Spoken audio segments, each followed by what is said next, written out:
இடம்பொருள் நேயர்களுக்கு வணக்கம். ஸோ பாக்கியலட்சுமி சீரியல்ல பாத்தீங்கன்னா பாக்கியாவுக்கு ஒரு பெரிய தொழிலதிபர் ஆகணும் அப்படிங்கிறது ஆசை. அவங்களுடைய அவருடைய முக்கியமான நோக்கம் என்ன பாக்கியாவுக்கு அப்படின்னா ஆந்திரப்ரனர் ஆகணும் அப்படிங்கிறது தான்.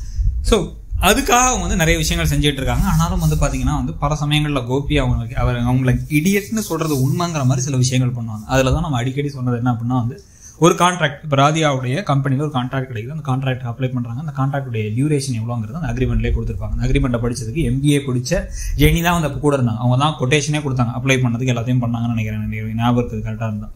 ஸோ அப்போ பார்த்தீங்க அப்படின்னா 6 மாதம் தான் கான்ட்ராக்ட். அப்படின்னா 6 மாத கான்ட்ராக்டுக்கு அப்புறம் ரெனியூ பண்ணுறதுக்கு என்ன பண்ணுவோம்? அப்போ திருப்பி டெண்டர் வைப்பாங்கன்னா அப்போ டெண்டரில் நம்ம கிடைக்க சான்ஸ் இருக்கா? அப்போ இது மாதிரி டெம்பரரி கான்ட்ராக்ட் இருக்கும்போது நம்மளுடைய பெர்மனன்ட் பிஸ்னஸையும் தனியாக பார்த்துக்கணும், இதையும் பார்த்துக்கணுங்கிறதுல அவங்க ஒரு தெளிவான மைண்டோட வந்துருக்கணும். அதை பார்க்கல. அதனால தான் ராதியாவால் கரெக்டாக அதை காரணமாக காட்டி உங்களை வெளில துரத்த முடிச்சு. வெளில பார்த்தா இங்கே ஆல்ரெடி இருந்த எல்லா பிஸ்னஸையும் பாதி நான் ஏற்கனவே பண்ணவே இல்லைங்கிறாங்க. அப்போ அது அப்படியே அம்போன்னு விட்டாங்க.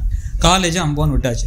இதில் இப்போ என்ன பண்ணுறாங்க அப்படின்னா சரி அதெல்லாம் விஷயம்லாம் அப்படிதான் அப்படின்னா இப்போ செடியன் விவகாரத்தில் மாலினி விஷயத்த வீட்டில் உடனடியாக சொல்லாமல் விட்டதுனால பிரச்சனையான பொழுது தெளிவாக அட்வைஸ் பண்ணுறாரு. இடையிலன்னா மற்றவங்களை பற்றி யோசிக்காத, வயசானவங்கன்னு யோசிக்காது, அவங்க யாரும் ஒன்றை யோசிக்கிறது இல்லை, அவங்க எப்படி வருத்தப்படுவாங்க கவலைப்படுவாங்கன்னா பிரச்சனையை சொல்லிட்டா 2 நாளில் எல்லாரும் சேர்ந்து தீர்வை கண்டுபிடிச்சாரான்னு சொன்னதுக்கு பிறகும் கணேஷ் விவகாரத்தை என்ன வீட்டை சொல்லவே இல்லை. 30 நாள் டைம் கேட்டிருந்தாங்கன்னா எதுக்காக 30 நாள் டைம்?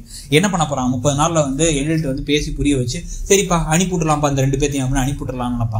இல்ல அதுக்கு கணேஷ்ட புரிய வைக்க ட்ரை பண்ணணும். இது எதையுமே பண்ணாம ஏற்கனவே 18 நாள் ஆயிடுச்சுனாங்க. இப்போ ஒரு 3-4 நாளைக்கு மேல ஆயிப்போச்சு. அப்ப 20 நாள் ஆயிடுச்சு.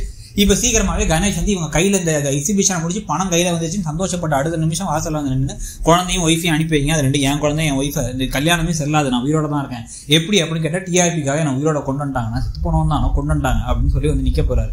நிற்கும் பொழுது இப்ப எழில் நான் அப்பவே சொன்னேன் அறிவியல் தாமா, உனக்கு கம்பெனிலையும் வேலை செய்யற அறிவு இல்லை, இதுவே அறிவில்லைன்னு சொல்ற அளவுக்கு தான் நடந்துக்கிற மாதிரி பல நேரங்களில் பாக்கியா நடந்துக்கிறாங்க. பாக்கியாவுக்கு ஏன் கஷ்டத்தை கொடுக்குறாங்கிறது நமக்கு கோவம் எந்த அளவுக்கு இருக்கோ அந்த அளவுக்கு பாக்கியா அந்த அளவுக்கு மட்டியாவும் முட்டாளாவும் காமிக்க நினைச்சாலும் பேக்காவும் நடத்துறது காமிச்சாலும் தான் நமக்கு இன்னமும் கோபமா தான் வருது. உங்களுக்கு என்ன தோணுதுங்கிறத சொல்லுங்க. தேங்க்யூ. இடம்பொருள் நேயர்களுக்கு வணக்கம்.